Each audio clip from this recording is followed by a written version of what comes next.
MTV news Kannada ವಾಹಿನಿಗೆ ಸ್ವಾಗತ. BJP Karkotaka ವಿಷ ಎಂಬ ಮಲ್ಲಿಕಾರ್ಜುನ ಖರ್ಗೆ ಹೇಳಿಕೆಗೆ ಚಿತ್ರದುರ್ಗದಲ್ಲಿ ಸಂಸದ ಗೋವಿಂದ ಕಾರಜೋಳ ಪ್ರತಿಕ್ರಿಯೆ ಕೊಟ್ಟಿದ್ದಾರೆ. ಆರ್ಎಸ್ಎಸ್ ಮತ್ತು ಬಿಜೆಪಿ ವಿಷಸರ್ಪವಲ್ಲ, ಸರಿಯಾಗಿ ಅರ್ಥ ಮಾಡಿಕೊಂಡು ಖರ್ಗೆ ಅವರು ಹೇಳಬೇಕಾಗಿತ್ತು. ವಿಷಸರ್ಪ ಎಂಬುದು ಕಾಂಗ್ರೆಸ್. ಅಂಬೇಡ್ಕರ್ ಅವರಿಗೆ ಅನ್ಯಾಯ ಮಾಡಿದ್ದು ಕೂಡ ಕಾಂಗ್ರೆಸ್ ಎಂದಿದ್ದಾರೆ. ಅಲ್ಲದೆ ಜಗತ್ತಲ್ಲಿ ಅತ್ಯುತ್ತಮ ಸಂವಿಧಾನ ರಚಿಸಿದವರಿಗೆ ಕಾಂಗ್ರೆಸ್ ದ್ರೋಹ ಮಾಡಿದೆ. ಅಂಬೇಡ್ಕರ್ ಅವರಿಗೆ ನಿಧನರಾದಾಗ 6-3 ಅಡಿ ಜಾಗ ಕೊಡಲು ಮನಸ್ಸು ಕಾಂಗ್ರೆಸ್ಗೆ ಇರಲಿಲ್ಲ.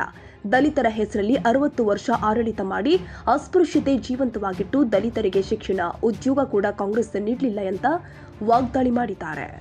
ಯಾರು ಹೇಳಿದ್ರು? ನಾನು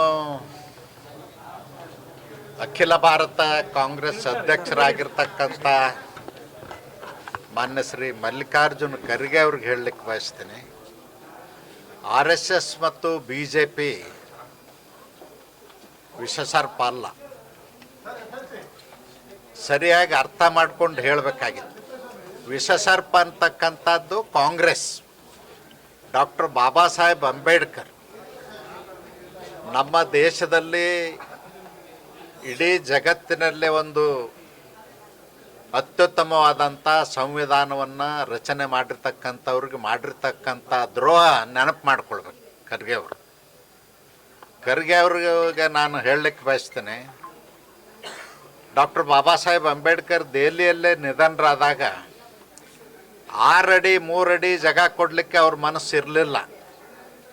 ಅವರ ಸಮಾಧಿ ಮಾಡಲಿಕ್ಕೆ 6 ಅಡಿ 3 ಅಡಿ ಜಾಗ ಕೊಡದೇ ಇರತಕ್ಕಂಥ ಮನಸ್ಥಿತಿ ಇರ್ತಕ್ಕಂಥ ಕಾಂಗ್ರೆಸ್ ಈ ದೇಶದಲ್ಲಿ ವಿಷಸರ್ಪ. ದಲಿತರ ಹೆಸರಿನಲ್ಲಿ 60 ವರ್ಷ ಆಡಳಿತ ಮಾಡಿರ್ತಕ್ಕಂಥ ಕಾಂಗ್ರೆಸ್ಸು ದೇಶದಲ್ಲಿ ಅಸ್ಪೃಶ್ಯತೆಯನ್ನು ಜೀವಂತವಾಗಿಟ್ಟರು. ದಲಿತರಿಗೆ ಶಿಕ್ಷಣ ಕೊಡಲಿಲ್ಲ, ದಲಿತರಿಗೆ ಉದ್ಯೋಗ ಕೊಡಲಿಲ್ಲ. ಕಾಂಗ್ರೆಸ್ನವ್ರ ಮನಸ್ಥಿತಿ, ನೆಹರು ಮನೆತಂದವ್ರ ಮನಸ್ಥಿತಿ ಹೇಗಿತ್ತು ಅನ್ನೋದನ್ನು ಅರ್ಥ ಮಾಡ್ಕೊಳ್ಬೇಕು. ಅರ್ಥ ಮಾಡ್ಕೊಂಡು ಮಾತಾಡಿದ್ರೆ ಒಳ್ಳೇದಾಗ್ತದ.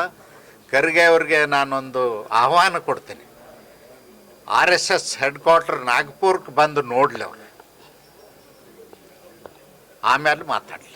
ಸರ್, ಕಾಂಗ್ರೆಸ್ ಶಾಸಕರೇ ಸರ್ಕಾರದವರು ತಿರುಗಿ ಬೀಳ್ತಿದ್ದಾರೆ. ಕಲ್ಯಾಣ ಕರ್ನಾಟಕ ಅಭಿವೃದ್ಧಿ ಯೋಜನೆ ಅಡಿಯಲ್ಲಿ ತಾರತಮ್ಯ ಮಾಡ್ತಿದೆ ಸರ್ಕಾರ ಅಂತ ಕಾಂಗ್ರೆಸ್ನವರು ಹೇಳ್ತಿದ್ದಾರೆ. ಸರ್ಕಾರ ಅಂತಕ್ಕಂಥದ್ದೇ ಕರ್ನಾಟಕ ರಾಜ್ಯದಲ್ಲಿ ಇಲ್ಲ ಅಂತ ನಾನು ತಿಳ್ಕೊಂಡಿನಿ.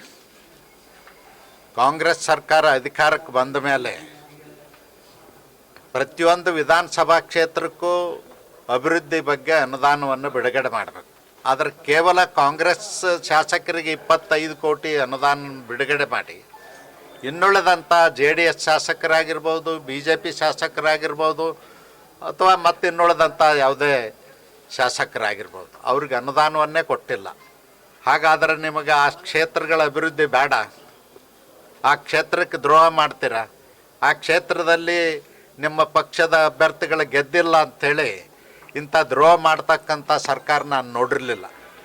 ಯಾವತ್ತೂ ಕೂಡ ಅನುದಾನ ಹಂಚಿಕೆಯಲ್ಲಿ ಆಡಳಿತ ಪಕ್ಷಕ್ಕೆ ಸ್ವಲ್ಪ ಇರ್ತದೆ, ಎಡ್ಜ್ ಇರ್ತದೆ ಹೆಚ್ಚಿಗೆ ಕೊಡ್ತಕ್ಕಂಥದ್ದು. ಆದರೆ ಒಟ್ಟಾರೆ ಕೊಡದೇ ಇರತಕ್ಕಂಥದ್ದು ಇದು ರಾಜ್ಯದ ಅಭಿವೃದ್ಧಿಗೆ ಮಾಡ್ತಕ್ಕಂಥ ದ್ರೋಹ. ಮತ್ತು ಪಕ್ಷಾತೀತವಾಗಿ ಅಭಿವೃದ್ಧಿ ಮಾಡಬೇಕಾಗ್ತದೆ. 224 ಕ್ಷೇತ್ರಗಳನ್ನು ಅಭಿವೃದ್ಧಿ ಮಾಡಬೇಕಾಗ್ತದೆ. ಅಭಿವೃದ್ಧಿ ಮಾಡೋದ್ರಲ್ಲಿ ಈ ಸರ್ಕಾರ ಹಿಂದೆ ಬಿದ್ದಿದೆ. 1.5 ವರ್ಷದಲ್ಲಿ ಒಂದೇ ₹1 ಅನುದಾನ ಕೊಟ್ಟಿಲ್ಲ, ಅಭಿವೃದ್ಧಿ ಮಾಡಿಲ್ಲ. ಮತ್ತು ಇವತ್ತು ಬಡವರಿಗೆ ದ್ರೋಹ ಮಾಡ್ತಾ ಇದ್ದಾರೆ. ರೇಷನ್ ಕಾರ್ಡ್ ಟಾರ್ಗೆಟ್ ಕೊಟ್ಟಿದ್ದಾರೆ, 22 ಲಕ್ಷ ರೇಷನ್ ಕಾರ್ಡ್ಗಳು ರದ್ದಾಗಬೇಕು, BPL ಕಾರ್ಡ್ಗಳಂತೇಳಿ. ಇದೆ ಅಂಥ ದ್ರೋಹ ಇದು. ಅದಕ್ಕೆ ಈ ಸರ್ಕಾರ ಆಡಳಿತ ಮಾಡಲಿಕ್ಕೆ ನೈತಿಕತೆ ಇಲ್ಲದಂಥ ಒಂದು ಭ್ರಷ್ಟ ಸರ್ಕಾರ. ಇದನ್ನು ಜನ ಕಿತ್ತೊಗಿಬೇಕು ಅಂಥೇಳಿ ಈಗಾಗಲೇ ಮಾತಾಡ್ತಾ ಇದ್ದಾರೆ. ಖಂಡಿತವಾಗಿಯೂ ಇನ್ನು ಕೆಲವೇ ತಿಂಗಳುಗಳಲ್ಲಿ ಸರ್ಕಾರ ಪತನ ಆಗ್ತದೆ. ಹೋರಾಟದಲ್ಲಿ ಬಿಜೆಪಿಯಲ್ಲಿ 2 ಬಣಗಳಾಗಿದೆ. ಒಂದು ಯತ್ನಾಳ್ ಅವರು. ಬಣಗಳೇನಲ್ಲ, ಅದನ್ನು ತಪ್ಪಾಗಿ ಅರ್ಥೈಸಬೇಡಿ. ಯಾವಾಗಲೂ ಒಂದು ರಾಷ್ಟ್ರೀಯ ಪಕ್ಷದ ವ್ಯವಸ್ಥೆಯಲ್ಲೇ ನಡೀತಾ ಇರ್ತದೆ.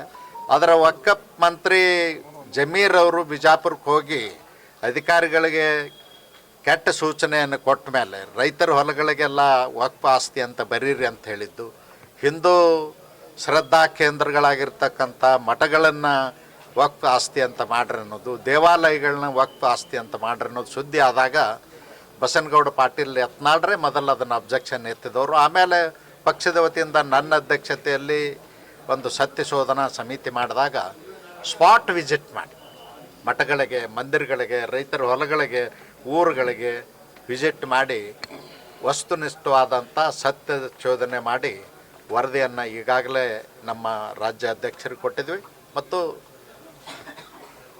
ಪಾರ್ಲಿಮೆಂಟ್ ಜಾಯಿಂಟ್ ಕಮಿಟಿ ಏನಿದೆ ಅವ್ರಿಗೂ ಕೂಡ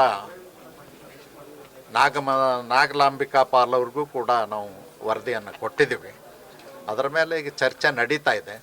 ಈ ಅಧಿವೇಶನದಲ್ಲಿ ಚರ್ಚೆಗೆ ಬರ್ಬೋದು, ಯಾಕಂದರೆ 25ರಿಂದ ಪಾರ್ಲಿಮೆಂಟ್ ಸೆಷನ್ ನಡೀತದೆ, ಬರ್ಬೋದು. ಆ ಸಂದರ್ಭದಲ್ಲಿ ಇನ್ನೂ ಹೆಚ್ಚು ಬೆಳಕು ಚೆಲ್ತಕ್ಕಂಥ ಕೆಲಸ ನಾವೆಲ್ಲ ಮಾಡ್ತೀವಿ.